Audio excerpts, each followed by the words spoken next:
ہمارے استاد محترم نے ہمیں ایک واقعہ سنایا. فرمانے لگے ایک بہت بڑے اللہ والے تھے.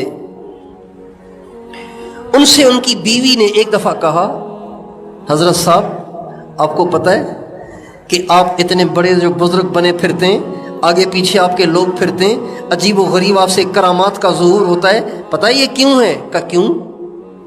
اس کے ذہن میں تو یہی تھا کہ آدھی رات کو کھڑا ہو کے عبادت کرتا ہوں, اتنے ہزار اللہ کا نام لیتا ہوں, اتنی تسبیحاں پڑھتا ہوں, اپنے آپ کو گناہوں سے بچاتا ہوں, ظاہری بات ہے میری انہی محنتوں کا صلہ ہے مجھے.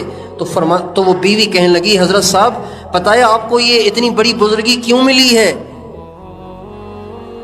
کہا اعمال کی برکت سے ملی ہے. کہا نہیں میری وجہ سے ملی ہے. کہا چل تیری وجہ سے ملی ہے, آدھی رات کو اٹھوں میں اور بزرگی تیری وجہ سے.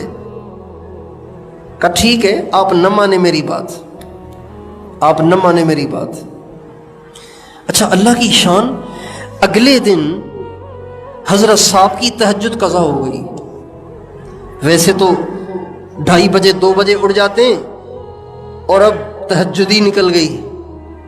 بزرگ بڑے پریشان ہوئے, سارا دن استغفار میں گزر گیا, اللہ سے معافی مانگتے رہے, یا اللہ پتہ نہیں کیا گناہ ہو گیا, تہجد ہی چلی گئی. اللہ کی شان اگلے دن فجر کی جماعت چلی گئی. ارے یہ کیا ہو گیا؟ اب پریشان, سر پہ ہاتھ رکھا ہوا ہے, بزرگ پریشان ہے کہ بزرگ ہیں اور تہجد ہی نہیں, بزرگ ہیں اور فجر کی جماعت ہی نکل گئی, پریشان. بیوی نے دیکھا کہ حضرت صاحب پریشان بیٹھے ہیں. کہ حضرت صاحب کیا مسئلہ ہے؟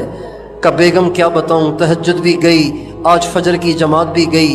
کہ میں تو آپ کو کہتی تھی نا کہ آپ کی ساری بزرگی میری وجہ سے ہے, آپ تو مانتے ہی نہیں تھے, اب دکھائیں نا اپنی بزرگی. کہ اللہ کی بندی بتا مسئلہ کیا ہے؟ کہ حضرت صاحب بات یہ ہے کہ میں اپنے گھر میں کوئی کام سنت کے خلاف نہیں کرتی. اپنے گھر میں کوئی کام سنت کے خلاف نہیں کرتی. جو کھانا پکاتی ہوں اللہ کے ذکر کے ساتھ اور وضو کے ساتھ. آٹا ڈبے سے نکال کے پرات میں ڈالتی ہوں تو بسم اللہ پڑھتی ہوں, پانی ڈالتی ہوں تو بسم اللہ پڑھتی ہوں, اسے گونتی ہوں تو اللہ کا ذکر کرتی ہوں, پیڑا بناتی ہوں ذکر کرتے ہوئے, روٹی بناتی ہوں ذکر کرتے ہوئے, پکاتی ہوں ذکر کرتے ہوئے, سبزی کاٹتی ہوں ذکر کرتے ہوئے, اور اس کو پکاتی ہوں ذکر کرتے ہوئے. سارا کام وضو کے ساتھ, اللہ کے ذکر کے ساتھ, اللہ کے دھیان کے ساتھ کرتی ہوں. لیکن جس دن آپ نے کہا نا کہ تیری وجہ سے نہیں, میں نے کہا ایسی کی تیسی, اب ذرا دکھائے. تو اس دن سے میں نے نہ روٹی ذکر سے پکائی ہے, نہ سالن ذکر سے پکایا ہے, اور نہ ہی میں نے وضو سے پکایا ہے. وضو بھی نہیں, ذکر بھی نہیں. تو دیکھ لیں آپ اپنا حال. تو وہ بزرگ کہنے لگے, بے شک میں مان گیا کہ میری ساری بزرگی آپ کی وجہ سے, مہربانی کر کے جیسے آپ پہلے کر رہی تھیں اب بھی ایسے ہی کریں. جب تک ہمارے گھر کا ماحول ٹھیک نہیں ہوگا, ہم نیک بن ہی نہیں سکتے. مہنگائی کا زمانہ ہے, گھروں میں اتنے کمرے بھی نہیں ہیں کہ ہر ایک اپنے الگ کمرے میں جا کے بیٹھ جائے.